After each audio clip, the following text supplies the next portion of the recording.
நடிகர் விஜய் இன்னைக்கு கட்சி கொடி அறிமுகப்படுத்திருக்காரு, ஆந்தம் ரிலீஸ் பண்ணிருக்காரு.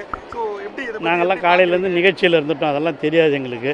பார்ப்போம், அது வந்து அரசியல் கட்சி துவக்குவதற்கு எல்லாருக்கும் இருக்கிற உரிமை. அவர் அந்த உரிமையில் துவக்கி இருக்கிறாரு.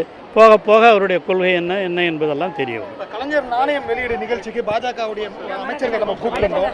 ஸோ பாஜகவுடைய மீண்டும் ஒரு நெருங்கிய உறவு திமுகவிற்கு வருகிறது என்ற தமிழக முதல்வர் உரிமைக்கு குரல் கொடுப்போம், உறவுக்கு கை கொடுப்போம் என்ற அடிப்படையில் தான் செயல்படுவாரே தவிர கொள்கையிலே சிறிதும் விட்டு கொடுக்க மாட்டார் என்பதை உறுதியாக சொல்லிக்கொள்ளார். கல்வியினுடைய எண்ணிக்கை மட்டுமல்ல, தரத்தையும் உயர்த்த வேண்டும் என்பதற்காகத்தான் நான் முதல்வன் திட்டத்தையும் அறிவித்திருக்கிறார்.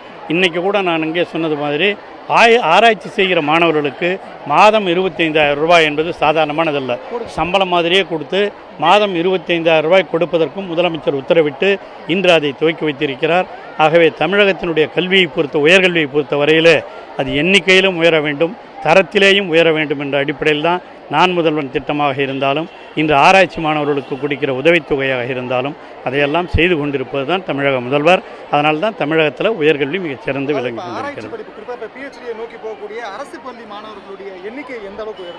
அதாங்க சொல்கிறேன், முதல்லாம் நாங்கள்லாம் இருக்கும்போது ஆராய்ச்சி ரெகுலர் ஸ்டூடெண்ட்ஸே வரமாட்டாங்க.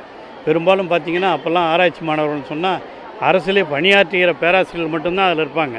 ஆனால் இன்று நேரடியாக மாணவர்களும் சேர்ந்திருக்கிறார் என்று சொன்னால் அதற்கு முதலமைச்சர் தான் காரணம். அவர் எடுத்திருக்கிற நடவடிக்கைகளின் காரணமாகத்தான் இந்த 25,000 பேர் இங்கே பணியாற்றி கொண்டிருக்கிறார்கள். அதுபோல் பல்வேறு இடங்களிலே இப்பொழுது அண்ணா பல்கலைக்கழக சில குறைகள் எல்லாம் இருந்ததாக சுட்டி காட்டினார்கள். அதன் மீதும் குழுக்கள் நியமிக்கப்பட்டு அதற்கான நடவடிக்கைகளும் எடுக்கப்பட்டிருக்கிறது.